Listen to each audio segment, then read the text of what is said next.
Hello everyone, welcome back.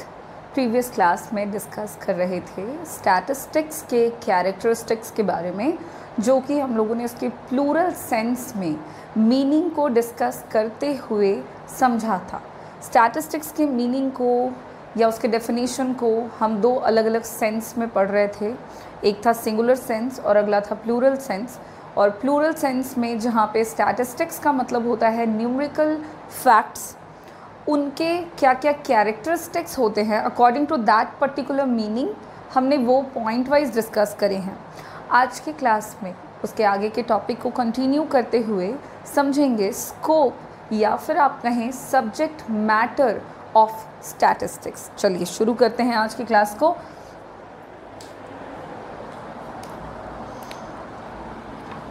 जहाँ पे हम जानने वाले हैं स्कोप, या आप इसको बोल सकते हैं सब्जेक्ट मैटर ऑफ स्टैटिस्टिक्स। ठीक है,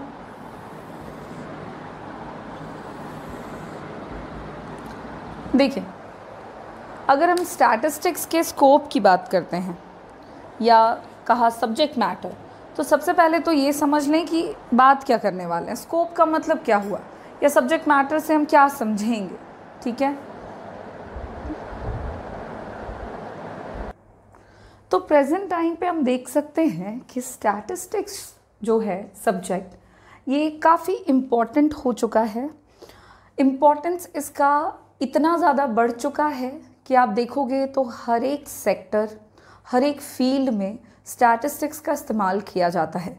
चाहे हम एग्रीकल्चर सेक्टर की बात करें, चाहे हम इंडस्ट्रीज़ की बात करें, या तो आप बात करो साइंस की जिसमें आप फिज़िक्स की बात करें, केमिस्ट्री की बात करें।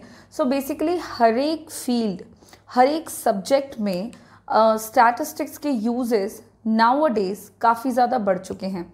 अकॉर्डिंगली हम अगर उसके यूजेस को, उसके स्कोप को डिटेल में समझना चाहें तो ये काम हम इसको कर सकते हैं आसानी से दो कैटेगरीज में डिवाइड करके। जी हाँ, स्कोप ऑफ स्टैटिस्टिक्स या सब्जेक्ट मैटर स्टैटिस्टिक्स के अंदर इंक्लूड किए जा रहे ऑल काइंड ऑफ टर्म्स को if you wanted to categorise, you can easily into categories. हम दो भागों में इसको बांट करके आराम से इसके नॉलेज को, इसके फील्ड ऑफ नॉलेज को समझ सकते हैं।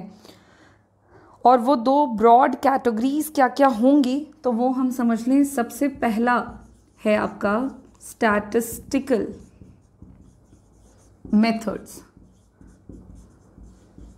फर्स्ट जो इसका स्कोप है उसको हमने डिवाइड करा स्टैटिस्टिकल मेथड्स में, और सेकंड आप इसको डिवाइड कर सकते हैं अप्लाइड स्टैटिस्टिक्स के तौर पर। दोनों का मतलब हम समझेंगे कि स्टैटिस्टिकल मेथड्स का मतलब हम क्या कह रहे हैं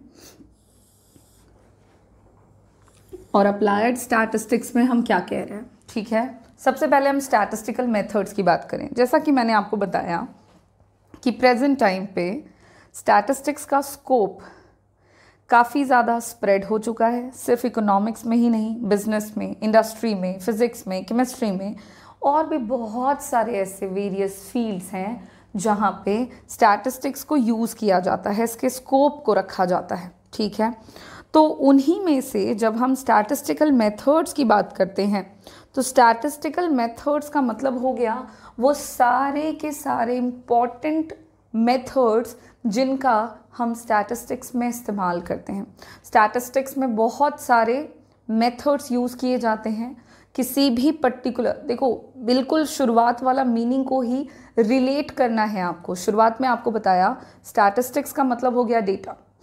ठीक है, डेटा यानी information in terms of numbers collect करते हैं हम उसको। सबसे पहले आप क्या करते हो, स्टैटिस्टिक्स के यूजेस क्या हैं भाई, तो सबसे पहले हम किसी भी तरह की जानकारी को पाने के लिए डेटा कलेक्शन करते हैं।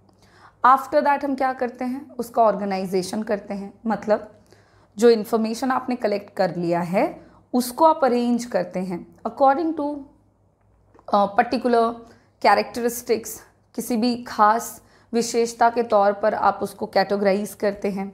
फिर क्या करते हैं आप, तो देन आप कलेक्शन, ऑर्गेनाइजेशन, आफ्टर दैट आप उसका इंटरप्रिटेशन करते हैं, यानी कि जो ऑर्गेनाइजेशन आपने कर लिया, अरेंजमेंट कर लिया, उससे आप कोई रिजल्ट पाने के लिए उसको इंटरप्रेट करते हैं। देन आफ्टर आप उसको एनालाइज करते हैं, उसकी स्टडी करते हैं डिटेल में, और फिर आप करते हैं प्रेजेंटेशन, ताकि जो भी इंफॉर्मेशन आपको पता लगा है वो आप बाकी लोगों को बता सकें थ्रू योर प्रेजेंटेशन। प्रेजेंटेशन करने के अपने तरीके होते हैं और आप उसको प्रस्तुत कर देते हैं लोगों के सामने। तो यहाँ पे हमने कुछ स्टेप्स फॉलो किए, कुछ मेथड्स हमने यूज़ किए हैं किसी भी तरह की स्टडी को कंप्लीट करने के लिए।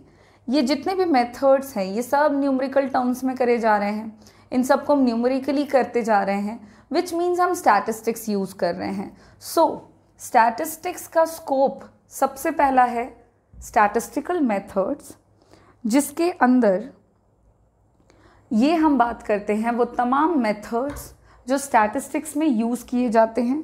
और अगर हम वो इम्पॉर्टेंट मेथड्स की बात करें कि कौन कौन से मेथड्स हैं जो स्टैटिस्टिक्स में यूज़ किए जाएंगे, तो सबसे पहला है कलेक्शन ऑफ डेटा, किसी भी तरह की जानकारी का कलेक्शन। सेकंड, आप जो जानकारी कलेक्ट कर चुके हैं उसका ऑर्गेनाइजेशन, यानी कि अरेंजमेंट, डेटा को अरेंज आप कैसे करते हैं, है ना। थर्ड पॉइंट क्या आप कर सकते हैं, तो थर्ड आप कर सकते हैं इंटरप्रिटेशन। आप जो इंटरप्रिटेशन से भी पहले एनालिसिस आएगा,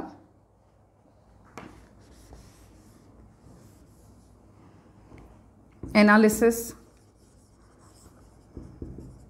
ऑफ डेटा, एनालाइज करते हैं डिटेल में, आप स्टडी करते हैं, देन आप उसको इंटरप्रेट करते हैं, इंटरप्रिटेशन ऑफ डेटा, डेटा को इंटरप्रेट कर लेते हैं, और लास्टली आप क्या करते हैं, तो प्रेजेंटेशन करते हैं। ये स्टेप्स का कोई ऑर्डर नहीं है, मैं आपको ये भी बतला दूं। कलेक्शन ऑफ डाटा फर्स्ट होगा, लेकिन प्रॉपर वे में अगर हम देखें तो ये पांचों मेथड का जहाँ कहीं पर भी इस्तेमाल किया जाएगा उनको कहते हैं स्टैटिस्टिक्स, और ये सारे मेथड्स स्टैटिस्टिकल मेथड्स कहलाते हैं। So all the methods used in statistics के अंदर जिन मेथड्स को हम यूज़ कर रहे हैं उनको हम कहते हैं statistical methods, and there are 5 main methods which are used under statistics, और ये आपके स्टैटिस्टिक्स का पहला स्कोप है। जितने भी स्कोप हैं स्टैटिस्टिक्स के उनको हमने 2 भागों में बांटा था। फर्स्ट है आपका स्टैटिस्टिकल मेथड्स, और ये आपका फर्स्ट पार्ट हो जाता है इसके स्कोप का। सेकंड है अप्लाइड स्टैटिस्टिक्स। देखो नाम से पता लग रहा है अप्लाइड, जहाँ जिसको आप अप्लाई करते हैं, है ना। अब अप्लाइड स्टैटिस्टिक्स बेसिकली क्या है, तो अप्लाइड स्टैटिस्टिक्स जो होता है वो रिलेटेड होता है with the application of statistical methods, जिसको हम इंटरप्रिटेशन ऑफ डेटा के लिए यूज़ करते हैं। किसी भी तरह के इकोनॉमिक प्रॉब्लम को सॉल्व करना है, अगर आपको इकोनॉमिक प्रॉब्लम से रिलेटेड कोई सल्यूशन निकालना हो, आपको कोई डिसीजन लेना हो आपको, तो उसके लिए हमें क्या करने की ज़रूरत है, डेटा को इंटरप्रेट करने की ज़रूरत है, कैलकुलेट करने की ज़रूरत है। और उस कैलकुलेशन में जब आप स्टैटिस्टिकल मेथड को अप्लाई करते हैं, उसके एप्लीकेशन की बातें करते हैं, so this refers to applied statistics.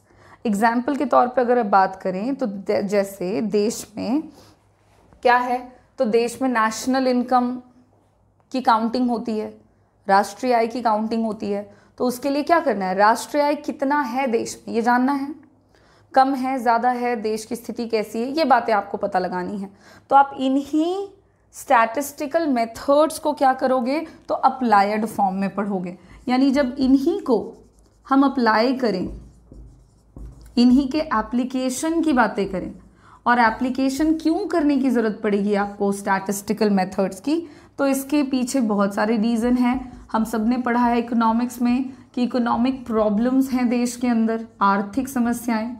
In problems के बारे में आपको जानना है, इन प्रॉब्लम्स का सल्यूशन आपको जानना है, किसी भी तरह से इन समस्याओं को कैसे निपटाया जाए आपको वो समझना है, या आपको किसी भी तरह का कोई डिसीजन मेकिंग करना है, कोई निर्णय लेना है आपको एज अ सरकार या एज एन इंडिविजुअल भी, तो इन सारे काम को करने के लिए जब हम स्टैटिस्टिकल मेथड्स को अप्लाई करते हैं तो इसे ही कहते हैं अप्लाइड स्टैटिस्टिक्स। मैं बतला रही थी आपको कि जैसे देश में राष्ट्रीय आय की गणना की जाती है, नेशनल इनकम रिलेटेड हम स्टैटिस्टिकल मेथड्स को यूज़ करें, या स्टैटिस्टिकल स्टडी कर रहे हैं आप रिलेटेड टू एग्रीकल्चरल प्रोडक्शन, देश में क्या है, कितना है, कम है, ज़्यादा है, क्या स्थिति है, ये सारी बातें जानने के लिए हम स्टैटिस्टिक्स को यूज़ करते हैं, है ना, स्टैटिस्टिकल स्टडी करते हैं। तो ये जो आप एक्चुअली स्टडी अप्लाई कर रहे हो, स्टडी आप कर रहे हो, इसको कहते हैं हम अप्लाइड स्टैटिस्टिक्स।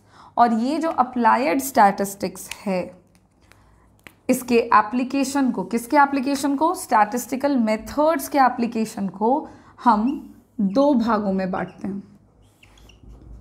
इसको दो तरीके से अप्लाई किया जा सकता है, ठीक है। एक तो डिस्क्रिप्टिव फॉर्म में, एक आप डिस्क्रिप्टिव फॉर्म में अप्लाई कर सकते हैं और एक आप साइंटिफिक तौर पे अप्लाई कर सकते हैं। पहले को हम कहते हैं डिस्क्रिप्टिव अप्लाइड स्टैटिस्टिक्स और दूसरे को हम कहते हैं साइंटिफिक अप्लाइड स्टैटिस्टिक्स, ठीक है। स्टैटिस्टिक्स के, स्टैटिस्टिकल मेथड्स के एप्लीकेशन को हम दो भागों में बांटते हैं, डिस्क्रिप्टिव और scientific. Now what is descriptive applied statistics? तो इसका मतलब होता है, जब आप डिस्क्रिप्टिव अप्लाइड स्टैटिस्टिक्स की बात करते हो तो इसका मतलब हो गया this deals with use of statistical methods to make a problem under study comparable and easily understandable using past and present data। देखिए, किसी भी तरह की आर्थिक समस्या हो, उसके बारे में जानना हो, उसका सल्यूशन जानना हो, या फिर उससे रिलेटेड आपको किसी भी तरह का कोई डिसीजन लेना हो, तो इसके लिए जब आप उस पर्टिकुलर समस्या, जैसे गरीबी मान के चलो, है ना, तो गरीबी के बारे में जानना है, उसको ठीक करना है हमें, और गरीबी दूर करने के लिए किस तरह के संभव प्रयास या पॉलिसीज़ बनाने की ज़रूरत है, अगर हमको ये सब जानना है तो क्या किया जाएगा कि गरीबी से संबंधित पहले पुराने आंकड़े लिए जाएंगे, है ना, ओल्ड डेटा और पास्ट डेटा, और प्रेजेंट टाइम पर पॉवर्टी का क्या स्टेट है कंट्री में, उसका पता लगाया जाएगा, कलेक्शन किया जाएगा। फिर दोनों को कंपेयर करेंगे। कंपैरिजन में अगर पाएंगे कि गरीबी बढ़ गई है तो हमें उससे संबंधित उपाय करने होंगे, किस तरह से गरीबी दूर करे जाए, इससे संबंधित समस्याओं का निपटारा करने से रिलेटेड पॉलिसीज़ या प्लानिंग बनाने की ज़रूरत होगी। तो यहाँ पे आप क्या कर रहे हो, देखो, data, information in terms of numbers जो कि रिलेटेड है किसी भी एक पर्टिकुलर समस्या से संबंधित, उससे रिलेटेड अगर आपको स्टडी करनी है, कंपैरिजन करना है, आसानी से उसको समझना है, और ये सब करने के लिए जब आप पास्ट डेटा के साथ प्रेजेंट डेटा की स्टडी करते हैं तो इसे हम कहते हैं डिस्क्रिप्टिव अप्लाइड स्टैटिस्टिक्स। करना वही काम है, यही सारे काम कर रहे हैं। अप्लाइड का मतलब ही है ये सब काम कर रहे हैं, ये जानने के लिए, ये करने के लिए अप्लाई कर रहे हैं, क्या, मेथड्स, स्टैटिस्टिकल मेथड्स। और जब इसमें आप डिस्क्रिप्टिव मैनर में, डिटेल्ड फॉर्म में प्रेजेंट डेटा को पास्ट डेटा के साथ कंपेयर करेंगे, उनकी स्टडी करेंगे, so these refers to descriptive applied statistics, ठीक है। जिसमें मैंने आपको एग्जाम्पल के तौर पे बताया कि मान के चले हम गरीबी के बारे में पता कर रहे हैं तो हम इस तरह के काम कर सकते हैं। गरीबी के अलावा बेरोज़गारी के बारे में जानना है तो आप ये काम कर सकते हो। So basically when you compare something with using past data, present data, so such kind of application is known as descriptive applied statistics. What is scientific applied statistics? इसका क्या मतलब हो गया? तो scientific applied statistics थोड़ा थोड़ा idea लग गया होगा आपको। यहाँ पे हम क्या करते हैं, this deals with use of statistical methods, इसमें भी स्टैटिस्टिकल मेथड्स ही यूज़ किए जा रहे हैं, बट कैसे?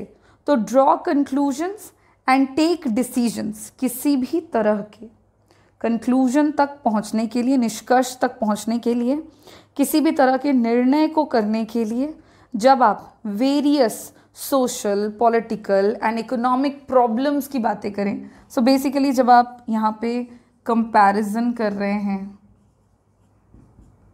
ठीक है, डिसीजंस ले रहे हैं, डिसीजंस मेकिंग कर रहे हैं आप, और इसके लिए आपने बहुत सारे फैक्टर्स यूज़ करे हुए हैं, बेसिकली कंक्लूजन्स आप निकाल रहे हैं यहाँ पे निष्कर्ष तक पहुँचने के लिए। जब आप बड़े सारे फैक्टर्स की एक साथ स्टडी करें, जैसे political factors, economical factors, social factors, तो यहाँ पे आपने बहुत सारे फैक्टर्स के साथ किसी भी एक तरह के इकोनॉमिक प्रॉब्लम, आर्थिक समस्या, उससे संबंधित डिसीजन, उससे रिलेटेड डिसीजन मेकिंग, ये सब करते हुए कंक्लूजन निकाल रहे हैं। मतलब आप साइंटिफिक अप्लाइड स्टैटिस्टिक्स की बात कर रहे हैं। जब आप पास्ट और प्रेजेंट डेटा के साथ कंपेयर करते हैं सिंपली, तो यहाँ पे आप डिस्क्रिप्टिव अप्लाइड स्टैटिस्टिक्स की बात कर रहे हैं। एक सिंपल सी चीज़ है डिस्क्रिप्टिव, मतलब आप ऐसा समझो इट इज़ आर्टिस्टिक फॉर्म, इसको कह सकते हैं आप statistics applied as an art के फॉर्म में आप इसको अप्लाई कर सकते हैं, जहाँ पे हम स्टैटिस्टिकल मेथड्स को आर्टिस्टिक वे में, क्रिएटिव वे में यूज़ करते हैं for measuring something, for calculating और for solving any kind of economic problem. वहीं पर अगर साइंटिफिक अप्लाइड स्टैटिस्टिक्स की बात कर रहे हो तो इसका मतलब हो गया स्टैटिस्टिक्स एज अ साइंस, जहाँ पे हम कंक्लूजन्स की बातें करते हैं, जहाँ पे हम निष्कर्ष की बातें करते हैं, कॉजेज़ की बातें करते हैं, और जो भी कंक्लूजन निकाला है आपने, स्टडी किया है आपने, और उस स्टडी में आपने कंक्लूजन निकाला है, वो कंक्लूजन किन किन फैक्टर्स पर डिपेंड करेगा, कौन कौन से फैक्टर्स उसको अफेक्ट करेंगे। जब हम इस तरह की स्टडी को कंप्लीट करें तो वो हमारा कहलाता है साइंटिफिक अप्लाइड स्टैटिस्टिक्स। और इस तरह से स्टैटिस्टिक्स को हम दो सेंस में यूज़ कर सकते हैं, या आप कहें कि दो तरीके से या दो सेंस में इसके सब्जेक्ट मैटर को हम डिवाइड कर देते हैं। एक स्टैटिस्टिकल मेथड्स, जहाँ पे हम इनके मेथड्स की चर्चा करते हैं जो कि 5 हैं, और दूसरा है अप्लाइड स्टैटिस्टिक्स, जहाँ पे इन मेथड्स के एप्लीकेशन की बातें करते हैं। और एप्लीकेशन की बात जब हम करें स्टैटिस्टिकल मेथड्स की, तो दो तरह से उसको अप्लाई किया जा सकता है, एज एन आर्ट और दूसरा एज अ साइंस। आर्ट के तौर पे यूज़ करें तो पास्ट डेटा, प्रेजेंट डेटा, हम इन सब के साथ काम कर रहे हैं। और साइंस के तौर पे यूज़ करें तो इसका सिंपल सा मतलब हो गया जहाँ पे आप कंक्लूजन्स निकालते हैं, आप निष्कर्ष तक पहुँचते हैं, और उसके फैक्टर्स जो उन निष्कर्ष को निकालने में रिस्पॉन्सिबल है उनके साथ के रिलेशनशिप की स्टडी करते हैं। ठीक है, जैसे एग्जाम्पल दे देती हूँ, यहाँ पे हम बात करें गरीबी की, तो क्या गरीबी है देश में, कितनी गरीबी है, तो पुराना डेटा लो, नया डेटा कलेक्ट करो, कंपेयर करो। साइंटिफिक अप्लाइड स्टैटिस्टिक्स में बात करें तो अगर हमने निष्कर्ष निकाला कि देश में गरीबी है, मान लीजिए कुछ प्रतिशत मात्रा में, तो वो गरीबी के क्या क्या कारण हैं, कौन कौन से फैक्टर्स हैं जो रिस्पॉन्सिबल हैं, जब आप इसकी बात करें तो आप साइंटिफिक अप्लाइड स्टैटिस्टिक्स की बात कर रहे हैं। होप ये स्कोप या सब्जेक्ट मैटर जो टॉपिक हम डिस्कस कर रहे थे ये हमारा क्लियर हो चुका है। नेक्स्ट क्लास में हम इसके आगे चलेंगे और इसके नेक्स्ट टॉपिक में हम बात करेंगे इम्पॉर्टेंस ऑफ स्टैटिस्टिक्स, कि स्टैटिस्टिक्स के इम्पॉर्टेंस क्या क्या हैं, उसके फंक्शंस क्या क्या हैं। 2 पॉइंट्स, 2 टॉपिक और कवर करेंगे हम, कि स्टैटिस्टिक्स क्या क्या करता है हमारे लिए और उसके इम्पॉर्टेंस क्या क्या, उसके महत्व क्या हैं, पॉइंट वाइज डिस्कस करेंगे। और डिटेल में पॉइंट वाइज मैं आपको बोर्ड पे बताऊंगी, डिटेल में साथ में हम डिस्कस करते हुए चलेंगे, और इस तरह से ये यूनिट हमारा 1-2 क्लास में फिनिश हो जाएगा। अगेन आप सबको का जो काम है वो आपको कंटिन्यू करना है, ध्यान से पढ़ें, सारे टॉपिक को समझने की कोशिश करें। इन केस किसी भी तरह के क्वेश्चन की क्वेरी होने पर आप सवाल भी पूछ सकते हैं। Thank you.